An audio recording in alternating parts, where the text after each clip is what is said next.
Of state lawmakers, of course, we know that former Governor Roy Cooper is putting his hat in for a Senate seat, and he will be running for the seat vacated by Tom Tillis, who announced last month that he is not going to seek re-election. We did have Catawba College political science professor Michael Bitzer, who is our kind of our resident political expert. He weighed in on this move with Cooper announcing his bid. And of course, we now know that RNC chair, former chair Michael Whatley, is also running on the Republican ticket for the Senate seat. But more now, if you missed any of this interview with Michael Bitzer, here it is, previously recorded on WCNC Plus. All right. So first, just want to get your reaction to this announcement today. It seems like it has been the biggest teased announcement for a while, but finally getting an actual confirmation from the former governor. I think certainly this was among the worst kept secrets in North Carolina and maybe American politics nowadays. We finally have confirmation of Cooper's decision to get into this race. And I think it certainly sets up one of the key battles for control of the U.S. Senate here in North Carolina. Yeah, let's talk about that. Democrats hoping to chip away at that very slim Republican majority. How does Cooper getting into the race help their chances there? Well, I think for national Democrats, this was the prize that they wanted. Somebody who has won 6 times statewide, who has a very high name recognition, who will probably be able to raise as much money, if not more, than he possibly needs. These were all the kind of qualities that they wanted in an assured candidate for a very competitive seat that is now open because of Senator Tillis's retirement. I think that this will be a battleground type of contest moving into November of 2026. And I think, if Chairman Michael Whatley decides to jump in on the Republican side, he has Trump's endorsement. This will basically be 2 titans battling out for control of the U.S. Senate. In his announcement video, he really, to me, was sort of trying to etch away at this stigma that Democrats face of them not being like the everyday average Joe type of person. And he has that in his background. Can you talk a little bit about his story and what makes him so unique for this particular moment? Well, I think Roy Cooper has played upon in his past runs and successful statewide elections on a very kind of mainstream, moderate perception of his Democratic candidacy. And certainly the 2 parties have moved further and further away from each other, kind of leaving that middle ground uncontested at times. In North Carolina, that middle ground is very small in terms of electoral dynamics, but it is highly influential in terms of determining who wins statewide. And I think what Democrats are looking at in this state is they haven't won a federal election statewide in North Carolina since Barack Obama and Kay Hagan did in 2008. So Republicans have been able to hold a kind of stranglehold on federal elections. Democrats want Roy Cooper to break that stranglehold. Now, how do you think that his time as governor will impact this race? Surely Republicans will be looking to that tenure to kind of poke some holes into his story. We're already seeing Republicans use the governor's time in office, his 2 terms, to hit the governor on things like hurricane relief, perceptions of other cultural issues.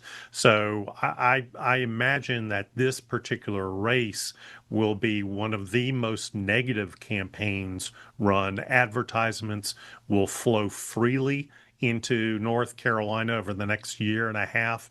and they will primarily be negative oriented. I think Republicans will use whatever they can against Roy Cooper and tie him potentially to national Democrats. Roy Cooper will try and probably tie whoever the Republican candidate is directly to Donald Trump, because midterm elections tend to move against the president's party. So this will be a highly negative campaign coming up that we've already started pretty much, and we'll see it play out over the next year and a half. Yeah, North Carolina elections do tend to get very messy when it comes to ad dollars for sure. I want to talk a little bit about Michael Whatley and how he compares. I know you touched on this a little bit, but why don't you tell me a little bit about how these two kind of stack up against each other?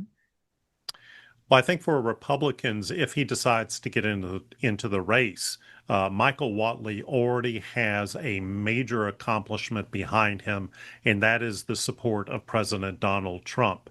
You know, looking back in 2022 and 2024, whoever Donald Trump endorsed in the Republican primary ultimately went on to win that party primary. So that holds gold status for Republican primary voters. You know, certainly amongst Republicans, Michael Whatley has a good name recognition, but he needs to broaden it out to the broader North Carolina statewide audience. And I think that that's going to be one of the key things he's going to do leading up to March's primary, is really introduce himself, what his candidacy is about. That will probably be the main message moving into next March, and then we'll see it transition into the general campaign for the fall of next year.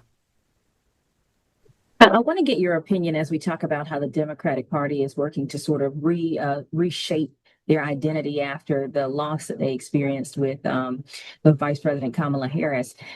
How do you think that also kind of contributes when you think about this race with former Governor Roy Cooper, or do you think it compares? Because I would imagine that they would kind of be looking to this race as well to see how does a candidate with his type of background fare in an environment like a North Carolina. I think certainly there will be a lot of Democratic strategists looking at this campaign to try and road test some messaging potentially for 2028's presidential campaign. And I think, you know, one of the key things is to try and reassure voters, to build back trust for the Democratic Party and for Democratic candidates, and not so much controlled by a small faction within the Democratic Party, but be able to speak to the moderate middle of American politics, and particularly North Carolina politics. What we've known is when Donald Trump was on the ballot twice in North Carolina, Roy Cooper was able to win in those same elections. So he's got the proven strategy and capabilities.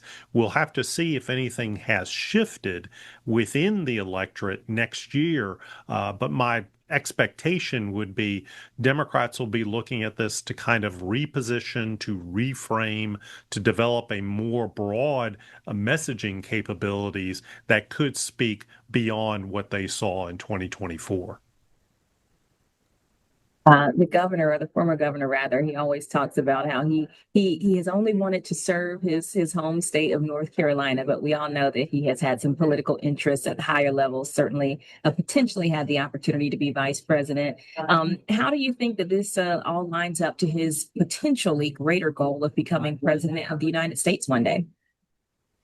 Well, it'll be interesting to see how this plays out. I think certainly at his age now, you know, trying to vie for the U.S. Senate, and if he becomes a U.S. Senator, that will propel him into the national spotlight again, as he was in 2024.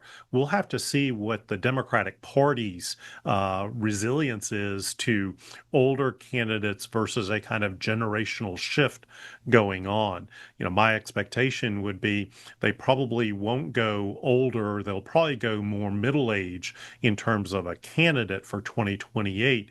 But certainly Roy Cooper would be somebody, if he is propelled into the U.S. Senate, that would then mean a kind of quick turnaround if he was to run for president in 2028. And that was our Kaylin Hagwood talking to political science professor Michael Bitzer, weighing in on former Governor Roy Cooper running for Senate. It'll be an interesting election for 2026.